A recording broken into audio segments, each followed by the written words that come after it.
कितने हमारी टीम पर जो है ट्रम्प प्लेयर होने चाहिए, यानी 6 प्लेयर रखें, 5 रखें, और कौन से प्लेयर लेके चलें। टॉप ऑर्डर के प्लेयर हो सकते हैं ट्रम्प प्लेयर, या मिडिल ओवर के प्लेयर हो सकते हैं। टीम की स्ट्रेटजी क्या होनी चाहिए, कौन से बड़े प्लेयर्स को हम ड्रॉप करके चलें। जैसे कि आप इस मैच में अगर देखोगे, देखो ज़्यादा घुमा फिराना नहीं है, ठीक है। जैसे कि आप इस मैच में देखो कि यहाँ पर भी बड़े प्लेयर फ्लॉप होते हैं, यानी कि ये ऑलमोस्ट मान के चलिए। जैसे कि आप यहाँ पर मैं आपको दिखाऊं तो आप यहाँ पर एक चीज़ नोटिस कर सकते हैं, जैसे कि यहाँ पर देखोगे रचिन रविंद्रा का 89% सिलेक्शन है, ठीक है। तो आपका सबसे पहला प्लेयर ये हो गया जो फ्लॉप हुआ है 89% का एक।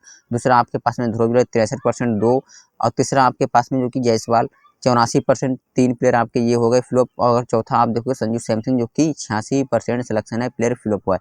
यानी टॉप के 4 प्लेयर बड़े हैं जो फ्लॉप हुए हैं। तो ये तो क्लियर है कि 3 से 4 प्लेयर आपके फ्लॉप होते हैं जिनका सिलेक्शन 70% से 80% के बीच में होता है। ये चीज़ सच्चाई है, चाहे आप किसी भी मैच में आप जाकर देख सकते हो। ऐसा हो ही नहीं सकता कि बड़े प्लेयर फ्लॉप ना हो, अदरवाइज कि वो 30% चांस है कि वो अलग लेवल के मैच हो जाए, वरना 70 से 80% चांस रहेगा कि आपके जो ट्रम्प प्लेयर हैं और आपके जो बड़े प्लेयर यानी कि 70 से 80% वाले प्लेयर हैं वो 3 फ्लॉप होंगे। और अगर ज़्यादा ही अगर मान जैसे पिच पर कहीं बैटिंग फील्डिंग विकेट है, वहाँ पर पेसर्स अच्छा कर जाए या बॉलर्स अच्छा कर जाए, तो वहाँ पर 5 से 6 प्लेयर बड़े फ्लॉप होंगे।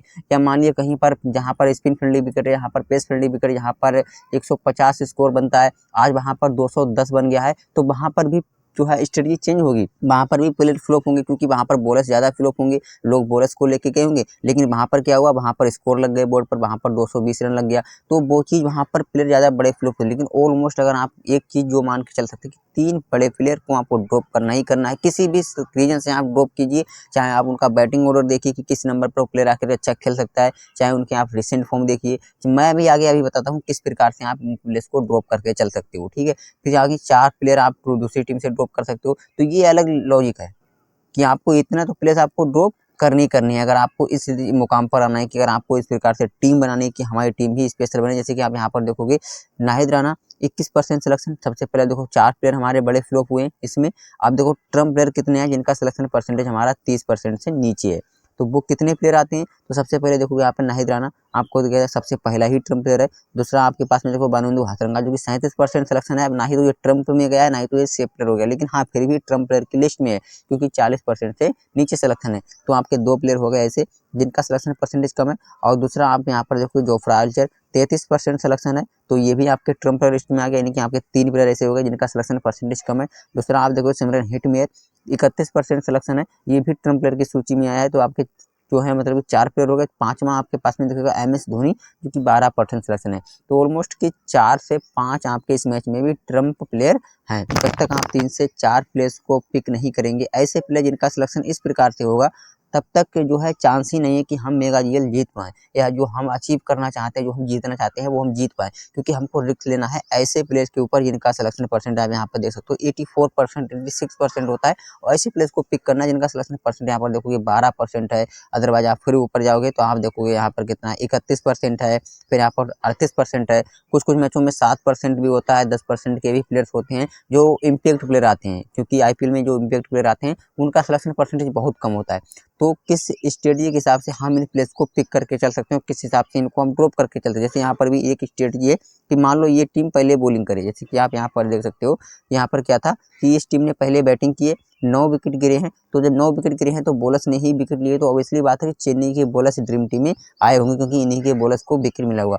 तो सबसे पहले आप स्ट्रेटजी ये लगा सकते हैं कि मान के चलो कि 170 रन बन रहा है, सामने वाली टीम अगर 10 विकेट दे के जा रही है, अब जो टीम पहले बॉलिंग कर रही है ऑलमोस्ट कि उसके बॉलर्स 3 से 4 जो है मतलब ड्रीम टीम में आएंगे। अब उनका सिलेक्शन परसेंटेज कम होता है। मान लिया आपने स्ट्रेटजी बनाई कि 170 रन पर 10 विकेट गिर जाएंगे, तब उनके बॉलर्स ड्रीम टीम में आ जाएंगे। लेकिन अगर यहीं पर क्या हुआ कि 170 की जगह पर अगर 200 रन मान लो बन गया, विकेट 3 से 4 ही गिरा है, तब इनके बॉलर्स में कोई 1 प्लस या 2 बॉलर्स ही होंगे जो ड्रीम टीम में आएंगे, अदरवाइज बाकी के बॉलर्स होंगे फ्लॉप। लेकिन यहाँ पर क्या हुआ कि यहाँ पर 182 रन बना, 9 विकेट गिरे, मतलब चेन्नई के बॉलर्स ड्रीम टीम में आए। जब स्कोर चेस होने गया तो 176 रन बने, स्कोर चेस नहीं हुआ, विकेट कितने गिरे 6 विकेट। तो मतलब चेन्नई के बॉलर्स ज़्यादा ड्रीम टीम में आए होंगे। जैसे कि आप यहाँ पर देख सकते हो चेन्नई के बॉलर्स जो है ड्रीम टीम में आए क्योंकि 9 विकेट गिरे थे। अब जब स्कोर चेस करने की बारी आई तब यहाँ पर स्कोर चेस नहीं हुआ, जैसे मैंने आपको बताया कि विकेट्स गिरे थे, यानी कि 6 विकेट्स गिरे, स्कोर चेस नहीं हुआ। तो जैसे कि एग्जांपल के लिए हम दूसरा मैच उठा के देखते हैं, जैसे यहाँ पर देखो KKR, ठीक है। देखो यहाँ पर सेम मैच है, केकेआर 200 रन बनाए थे, 6 विकेट गिरे थे, एसआरएच 120 रन पर 10 विकेट फेंक दिए थे। तो ये भी एक कॉम्बिनेशन है। तो इस कॉम्बिनेशन में किस प्रकार से टीम बनेगी, जैसे स्टेडी यहाँ पर इस मैच की आप समझ सकते हो कि 200 रन बन रहा है, एक टीम कितना बना रही है, 200 रन बना रही है, 5 से 6 विकेट उठाने पर एक टीम को ऑल आउट कर रहे। तो टीम का कॉम्बिनेशन देखिए क्या बन रहा है।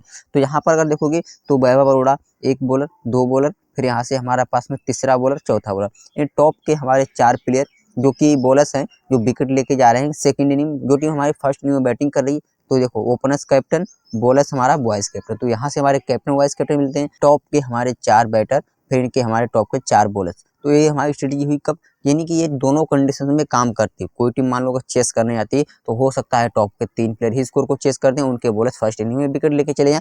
तो ये स्ट्रेटेजी बहुत बार ड्रीम टीम में आती है। लेकिन यहाँ पर रिस्क क्या होता है, जैसे कि कामिंदु मेंडिस जो ट्रम्प प्लेयर, ठीक है, जहाँ पर आप देखोगे ट्रम्प प्लेयर कितने, जैसे कि यहाँ पर देखोगे तो वेंकटेश अय्यर देखो कितना 33% सिलेक्शन है, कैप्टन बन गए। दूसरा आपके पास में देखो वैभव अरोड़ा 2% सिलेक्शन है, मतलब कि ट्रम्प प्लेयर की सूची में। तो आपके पास में 2 ट्रम्प प्लेयर आपके यहीं से मिल गए। तीसरा आपके पास में देखोगे तो कामिंदु मेंडिस है, 8% सिलेक्शन है, जो कि ट्रम्प प्लेयर। रिंकू सिंह 17%। तो ये आपके पास में 4 ट्रम्प प्लेयर हो गए इस मैच के, ठीक है। 4 देखो इस मैच में भी कितने ट्रम्प प्लेयर आए, 4 ट्रम्प प्लेयर आए। तो ये तो कन्फर्म है कि आपको 4 ऐसे प्लेयर को लेना ही होगा जिनका सिलेक्शन परसेंटेज कम है, अदरवाइज कि आप नहीं कर पाओगे वहाँ पर। तो ये तो कन्फर्म है कि आपको 4 ट्रम्प प्लेयर को लेकर चलना है अपनी टीम पर।